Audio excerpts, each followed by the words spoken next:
बात बीपीएससी के चेयरमैन हैं अतुल प्रसाद जी, और सबसे बड़ी बात यह है कि एक बार फिर से बड़ी वैकेंसी आई है। सर, क्या अच्छी खबर है? जो अभ्यर्थी हैं, जो इंतजार कर रहे थे लंबे समय से, क्या मैसेज है उनके लिए? सरकार की तरफ से वैकेंसी आई है, शिक्षा विभाग से भी आई है और कल्याण विभाग से भी आई हुई है।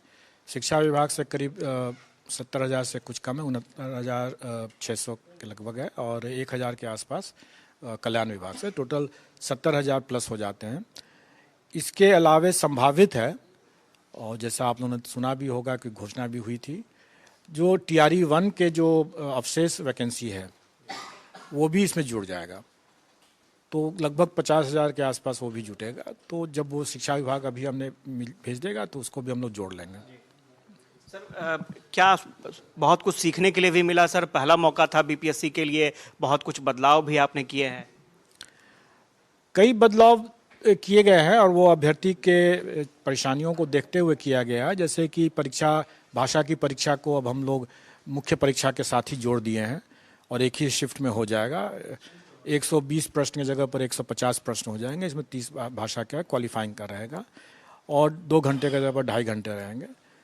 बाकी अमूमन जो आप देखा जाए तो सिलेबस वही है और नेगेटिव मार्किंग भी नहीं है, और स्टैंडर्ड का जो हम लोग जो क्राइटेरिया बनाए थे, एनसीईआरटी का तो सिलेबस रहेगा, लेकिन स्टैंडर्ड जो रहेगा अभ्यर्थी की जो पात्रता है, जो अर्हता होनी चाहिए, ग्रेजुएशन है या इंटरमीडिएट है, उसी हिसाब से उसका स्टैंडर्ड रहेगा क्वेश्चन का। और मुझे उम्मीद है कि इस बार भी अभ्यर्थी जो होंगे पहले से बेहतर प्रदर्शन करेंगे, और चूँकि ज़्यादा बढ़िया तैयारी भी कर चुके रहेंगे, कई लोगों का सेकेंड अटैम्प्ट रहेगा, तो मैं समझता हूँ कि इस बार और भी बेहतर होंगे। और इस बार भी हमें क्वालिफाइंग को रिलैक्स करने की ज़रूरत नहीं पड़ी।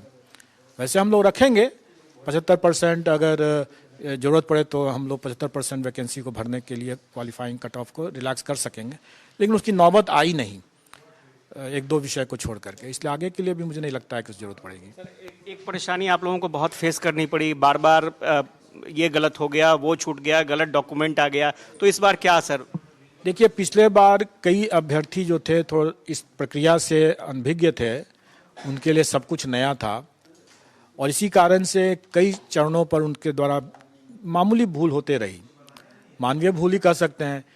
अब परीक्षा देने जा रहे हैं, अपना अप्लाई किए हैं, उसमें एप्लीकेशन में अपना फ़ोटो भी गलत डाल दिया, कभी साइबर कैफ़े की गलती हो गई, डॉक्यूमेंट गलत डाल दिया। ओएमआर जब एग्ज़ाम में गए तो परीक्षा के टेंशन में रोल नंबर गलत लिख दिया, सब्जेक्ट कॉम्बिनेशन गलत लिख दिया, क्वेश्चन सीरीज गलत लिख दिया।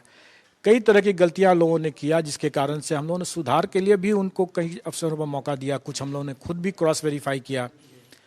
सब चीज़ों पर काफ़ी समय भी लगता है, काफ़ी लोगों को कठिनाई भी होती है, तो इस बार हम लोगों ने कहा कि अब तो वो लोग अनुभवी हो गए हैं, तो इस बार हम लोगों ने जो एक कट ऑफ डेट दिया है, उस डेट के बाद हम कोई भी परिवर्तन करने का, जैसे आवेदन में कोई भी नया डॉक्यूमेंट अपलोड करने का, कोई परिवर्तन करने का कोई मौका, अतिरिक्त मौका मतलब उस कट ऑफ डेट के बाद नहीं देंगे। डोमिसाइल को लेकर के हमेशा सवाल उठते रहा है, और कई बार कई अभ्यर्थियों ने दिखाया कि पहले तो इस तरह का नियम निकला था कि जो अस्थायी निवासी हो और निवासी हो, उसको लेकर के भी कई तरह के सवाल उठ रहे थे। देखिए, ये तो सरकार की नीति की बात है, इस पर तो मैं ज़्यादा कुछ कमेंट नहीं कर सकता हूँ। सरकार की जो नीति थी, सरकार ने अपनी उस नीति को परिवर्तित किया, और मैं समझता हूं कि जो भी कानून और संविधान को जानते हैं वो बेशक समझ सकते हैं कि सरकार ने जो किया वो सही ही किया। सर, एक आखिरी सवाल सर, क्या मैसेज देना चाहेंगे जो अभ्यर्थी, आपका भी एक्सपीरियंस रहा है इतने बड़े पैमाने पर एक साथ बहाली होना, क्या मैसेज देना चाहेंगे?